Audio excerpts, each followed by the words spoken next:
दुशासन को सामने खड़ा देख रुद्र के पीछे छिपी हुई श्रुति बहुत पैनिक होने लगी।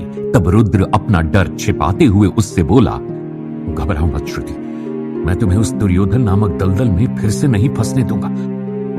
रुद्र ने धीरे से नजर यहां वहां दौड़ा के देखा, तभी उसे बाईं तरफ लकड़ियों का एक ढेर दिखा। दुशासन ने व्यापारी को एक कौरव भाई के सुपुर्द कर बाकी को आदेश दिया, मेरे अनुज भ्राताओं, अब विलंब किस बात का? इन धूर्त प्राणियों को शीघ्र भ्राता श्री के समक्ष ले चलते हैं। सभी जैसे ही रुद्र और श्रुति की तरफ बढ़े, रुद्र ने तेजी से वो लकड़ियों का ढेर उनकी तरफ गिरा दिया और श्रुति को लेकर अत्यंत तीव्र गति से घोड़े पे सवार होकर वहां से निकल गया। दुशासन क्रोध से भर गया, ए तुच्छ प्राणी, तू अपने आप को बहुत चालाक समझता है, पर कब तक बचोगे तुम लोग? दुशासन और बाकी कौरव भी अपने अपने घोड़ों पर जल्दी ही उनका पीछा करने लगे। रुद्र घोड़े की रफ्तार बढ़ाता जा रहा था। कौरव उन पर लगातार तीरों की बौछार कर रहे थे, पर शायद अभी भाग्य रुद्र और श्रुति के साथ था। वो अभी भी उनकी पहुंच से दूर थे। श्रुति वैसे तो रुद्र से अभी भी नाराज थी, लेकिन उसे घोड़े के इतनी तेज दौड़ने से डर लग रहा था। उसने रुद्र को कसकर पकड़ा हुआ था। दोनों जल्दी ही जंगल के अंदर पहुंच गए। जब तक कौरव जंगल के अंदर आते, रुद्र ने अपनी समझदारी दिखाई और घने जंगल का फायदा उठाते हुए उन्हें चकमा देकर आगे निकल गया। दुशासन ने अपने भाइयों को रुकने के लिए कहा, ठहरो मेरे अनुज भ्राताओं, ठहरो। ऐसे तो हम सभी मूर्ख जान पड़ रहे हैं। हम सभी को अलग अलग दिशा में खुद को बांटकर उन दोनों को ढूंढना होगा, तभी हम उन तक शीघ्र पहुंच पाएंगे। सभी कौरव अलग अलग दिशा में रुद्र और श्रुति को ढूंढने के लिए आगे बढ़ गए, पर रुद्र अब तक श्रुति के साथ रास्ता बदलकर जंगल के दूसरी ओर निकल गया था। श्रुति ने 2-3 बार पीछे की तरफ नजर घुमाई। जब दूर दूर तक कौरव दिखाई नहीं दिए तो रुद्र को घोड़ा रोकने को कहा, पर रुद्र ने अनसुना कर दिया। तो श्रुति गुस्से में चिल्लाते हुए बोली, रुद्र, मैंने कहा यहीं रुको, अब तो हम कौरवों की पहुंच से बहुत दूर निकल आए हैं। ये सुनते ही रुद्र ने घोड़े की लगाम खींच दी और वो एक झटके में रुक गया। श्रुति गुस्से में घोड़े से उतरकर एक चट्टान पर आकर बैठ गई। रुद्र भी उसके पास आया। श्रुति, मैं तुम्हारा गुस्सा समझ सकता हूं, पर मैंने तुमसे पहले भी कहा था ना कि मैं जल्दी ही कुछ सॉल्यूशन निकालता हूं हमारे प्रेजेंट में वापस जाने का। यह सुनकर वो और भड़क गई। क्या सॉल्यूशन निकालोगे तुम? अरे जब हमारे पास ऑलरेडी एक सॉल्यूशन है, वो लेटर, तो हमें कुछ और सोचने की जरूरत ही क्या है? ये कहते कहते श्रुति चट्टान से उठकर दूसरी तरफ मुड़ी और उसकी चीख गूंज उठी, रुद्र बचाओ! इस चीख के साथ उसने एकदम से अपने कदम पीछे किए और उसका पैर एक पत्थर में फंस गया और वो नीचे गिर गई। रुद्र सामने देखकर शॉक हो गया। काले रंग का एक बहुत लंबा जहरीला सांप फन फैलाए श्रुति के पैर के पास बैठा हुआ था। इन सब में उनका घोड़ा जंगल में दूसरी तरफ भाग गया। श्रुति घबराते हुए उठने लगी तो सांप ने अपना फन और फैला लिया और फुंकार भरी, नहीं श्रुति, उठना नहीं वहां से। श्रुति तो जैसे फ्रीज हो गई थी उस पल में। रुद्र ने अपने पैर के पास पड़ी पेड़ की एक लंबी टहनी उठाई और दबे कदमों से सांप के पीछे गया। श्रुति की नजरें सांप से हट नहीं रही थी। रुद्र ने तेजी से उस टहनी से सांप को दूसरी दिशा में उछाल दिया। सांप नीचे गिरते ही दूसरी तरफ झाड़ियों में चला गया, पर श्रुति अभी भी फ्रीज थी। रुद्र ने उसका हाथ पकड़ते हुए पूछा, तुम ठीक हो ना? घबराओ मत, वो सांप चला गया है। तभी उसकी नजर श्रुति के हाथ पर गई। गिरने की वजह से हथेली पर उसे चोट लग गई थी। अरे, तुम्हें तो हाथ से खून निकल रहा है। लेकिन श्रुति ने उसका हाथ झटक दिया।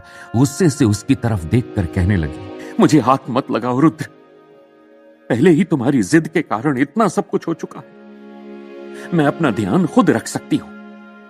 वो कुछ समझ नहीं पाया और श्रुति से बोलने लगा, श्रुति, क्या अभी इन हालात में उस गलती के लिए बार बार मुझसे झगड़ना जरूरी है? तुम कभी तो ठीक से बात करो मुझसे। वो कुछ और कह पाता इससे पहले ही श्रुति अपनी जगह से खड़ी हो गई और कहने लगी, बस गलती? किसी दूसरी लड़की के साथ रात गुजारना तुम्हारे लिए सिर्फ गलती हो सकती है रुद्र, लेकिन मेरी नजर में गुनाह है।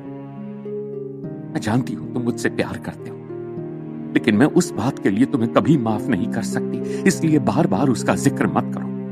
मैं बस अब यहां से घर वापस जाना चाहती हूं, लेकिन मुझे समझ में नहीं आ रहा कि तुम क्या चाहते हो। मैं भी घर ही वापस जाना चाहता हूं, लेकिन बिना डिवाइस के हम घर नहीं जा सकते, तुमको यह समझना चाहिए। और बार बार ऐसे मेरे साथ झगड़ने से या नाराज होने से कुछ नहीं होने वाला।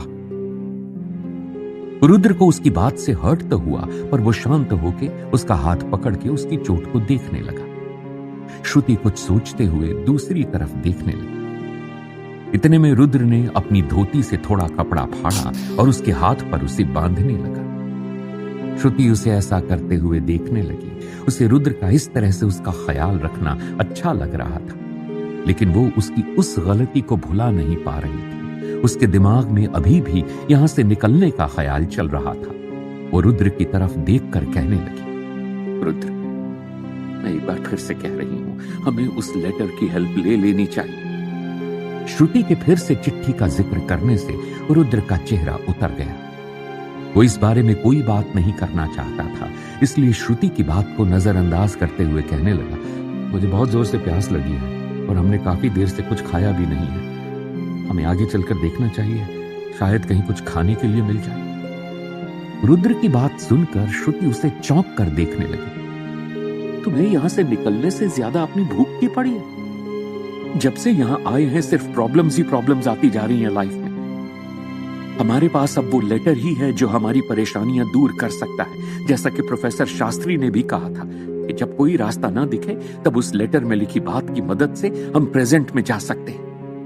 श्रुति अपनी बात आगे भी कहना चाहती थी, लेकिन रुद्र कुछ सोचता हुआ उसकी बात को अनसुना कर आगे बढ़ गया। श्रुति कुछ समझ नहीं पाई और उसके पीछे पीछे तेज कदमों से जाने लगी। रुद्र थोड़ी दूर जाकर रुका और श्रुति की तरफ घूमकर कहने लगा, श्रुति, मेरी बात ध्यान से सुनो। हम डिवाइस के बिना नहीं जा सकते, जिसके लिए हमें उस डिवाइस को वापस पाना होगा या फिर प्रोफेसर शास्त्री तक पहुंचना होगा। और प्लीज अब बार बार उस चिट्ठी के बारे में बात मत करो। कुछ नहीं है उस चिट्ठी में, हम उसकी मदद से वापस नहीं जा सकते। झूठ कहा था प्रोफेसर ने। वो गुस्से में कहता हुआ आगे बढ़ गया। वहीं दूसरी ओर गुरु शास्त्री जिज्ञासु के साथ डिवाइस लेकर अपने आश्रम पहुंच गए थे, जो कि हस्तिनापुर से बहुत दूर एक नदी के किनारे चट्टान पर बना था। यह बड़ी अजीब सी जगह थी, जहां पर बांस और लकड़ियों की मदद से अलग अलग तरह के यंत्रों के डिजाइन तैयार किए गए थे। नदी पर एक बांध बनाया गया था, जिसकी मदद से पंखे जैसी दिखने वाली कोई चीज चल रही थी। अपने घोड़े से उतरकर गुरु शास्त्री ने जिज्ञासु को घोड़े बांधने का इशारा किया और फिर उसे अपने साथ आश्रम में बनी एक बड़ी सी कुटिया में लेकर चले गए, जिसका ज्यादातर हिस्सा लकड़ियों से तैयार किया गया था। अंदर पहुंचकर कुटिया के बीचों बीच रखे एक मेज जैसे लकड़ी के लट्ठे पर उन्होंने अपने कंधे से थैला उतार कर रखा और उसमें से डिवाइस निकालकर उसे मेज पर रख दिया। डिवाइस की लाइट्स अभी भी ब्लिंक कर रही थीं, जिसे देखकर वो मुस्कुराने लगे। जिज्ञासु भी उनके सामने उस लकड़ी के लट्ठे की दूसरी तरफ आकर खड़ा हो गया था। उसने गुरु शास्त्री की तरफ देखते हुए कहा, ये वही है ना गुरुदेव? गुरु शास्त्री मुस्कुराकर उसकी तरफ देखते हुए बोले, हाँ, ये वही है। मैं इसे महल में देखते ही पहचान गया था, किंतु उस समय इसे वहां से यहां लाना संभव नहीं था, इसलिए मुझे इसे वहीं पर उनके सामने ठीक करना पड़ा। किंतु मेरे मन में एक प्रश्न है, यदि आपने इसे ठीक ही कर दिया था तो फिर वहां मैदान में जब उस युवक ने इस यंत्र का प्रयोग किया तो उसके हाथ में विद्युत धारा का प्रवाह क्यों हुआ? उसकी बात सुनकर गुरु शास्त्री मुस्कुराने लगे और उससे बोले, क्योंकि मैंने इसे ठीक करके भी ठीक नहीं किया था, सिर्फ सबको भ्रमित किया था कि ये पुनः कार्य करने के लिए तैयार है। मुझे भय था कि ये किसी गलत हाथों में चली गई तो इसका भीषण दुष्परिणाम हो सकता है। ये मेरे पास ही सबसे सुरक्षित रहेगी। जिज्ञासु कुछ सोचकर फिर से पूछने लगा, किंतु अब वो भविष्य से आए दोनों युवक युवती वापस अपने समय में कैसे जा पाएंगे गुरुदेव? वो दोनों अवश्य ही अपने समय में वापस जाएंगे। हम शीघ्र ही इस डिवाइस को ठीक कर लेंगे और उनका पता लगाकर उनके समय में वापस लौटने में उनकी मदद करेंगे। अब तुम जाओ और किसी तरह पता लगाओ कि क्या वो लोग सुरक्षित हैं, और यदि हैं तो कहां पर हैं, और शीघ्र अतिशीघ्र उन्हें यहां लेकर आओ। जिज्ञासु ने गुरु की सारी बात समझकर हां में सर हिलाया और जाने लगा। किंतु सावधान रहना, हमारे हस्तिनापुर से इस डिवाइस को लाने के कारण कोई ना कोई अवश्य ही हमारे पीछे आएगा, इसीलिए यह काम बहुत सावधानी से करना होगा तुम। इतना कहकर गुरु शास्त्री अपने काम में लग गए और जिज्ञासु कुटिया से बाहर निकल गया। गुरु शास्त्री की कुटिया कोई साधारण कुटिया नहीं थी। ये अंदर से एक लैब के जैसी दिख रही थी, जहां अलग अलग तरह के यंत्र और अस्त्र रखे हुए थे। गुरु शास्त्री ने डिवाइस के पास रखे किसी यंत्र से कपड़ा हटाया, जो कि दिखने में कुछ उस डिवाइस जैसी ही थी। ये देखकर गुरु शास्त्री के चेहरे पर एक मुस्कान तैर गई। जंगल में अभी भी कौरव रुद्र और श्रुति को ढूंढ रहे थे, लेकिन इतना समय बीतने के बाद भी वो उन्हें ढूंढ नहीं पाए थे। अब दुशासन और सभी कौरव भाई थक चुके थे। वो सभी जंगल से बाहर आकर मैदान में बैठ गए। दुशासन को समझ नहीं आ रहा था कि अब क्या किया जाए। कोई मार्ग सामने न देख वो अपने भाइयों से वापस चलने के लिए कहने लगा। इस जंगल का कोना कोना हम देख चुके हैं, किंतु अभी तक उनका कोई पता नहीं चला। साथ ही हम सभी बहुत अधिक थक चुके हैं। अच्छा यही रहेगा कि हम हस्तिनापुर वापस चलें। वैसे भी इस घने जंगल में उनका जीवित बच पाना संभव नहीं। अवश्य ही दोनों किसी जंगली जानवर का शिकार बन चुके होंगे।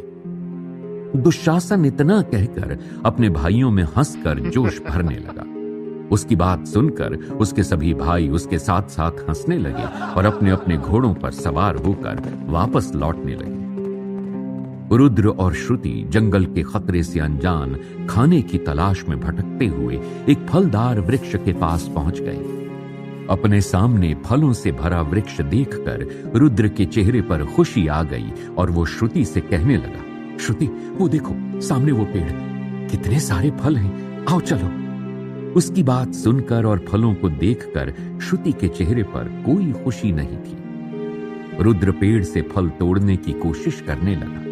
श्रुति चुपचाप वहीं पेड़ के पास बैठ गई और रुद्र को देखने लगी। रुद्र ने एक लंबे से लकड़ी के टुकड़े को पेड़ पर उछालकर काफी सारे फल तोड़ लिए थे। वो फलों को उठाते हुए श्रुति से कहने लगा, श्रुति अब बस भी करो ना, अपने चारों तरफ देखो तो कितना खूबसूरत जंगल है। तुम्हें तो हमेशा से जंगल पसंद है। थोड़ी देर के लिए सब भूलकर यहाँ की इस ग्रीनरी को एंजॉय तो करो। श्रुति ने उसकी बात सुनकर भी कुछ नहीं कहा। रुद्र ने फल लाकर उसके सामने रख दिए और बैठते हुए कहने लगा, सही सलामत हृष्ट पुष्ट घर वापस जाने के लिए अभी ये फल खाने जरूरी है श्रुति। इतना कहकर रुद्र हंसने लगा, लेकिन मन ही मन वो परेशान भी था। वो भी नहीं जानता था कि वो दोनों यहां से वापस जा पाएंगे भी या नहीं। रुद्र जबरदस्ती श्रुति को फल खिलाने लगा। इस बार श्रुति ने उसे नहीं रोका। उसके मन में अपने पुराने दिनों की यादें ताजा हो गईं, जब वो दोनों फील्ड पर साथ काम करते थे और तब रुद्र ऐसे ही उसे जबरदस्ती काम के बीच में खाने के लिए जिद किया करता था। लेकिन फिर कुछ सोचकर उसने उसके हाथ से वो फल ले लिया और खुद खाने लगी। वो दोनों फल खा ही रहे थे कि श्रुति के चेहरे का रंग अचानक उड़ गया। वो घबराते हुए सामने देखने लगी और हाथ के इशारे से रुद्र को कुछ दिखाने लगी। रुद्र, रुद्र, रुद्र। उसके मुंह से रुद्र के नाम के अलावा और कुछ नहीं निकला। श्रुति की ऐसी हालत देख रुद्र ने जल्दी से पीछे मुड़कर देखा और वो भी घबरा गया।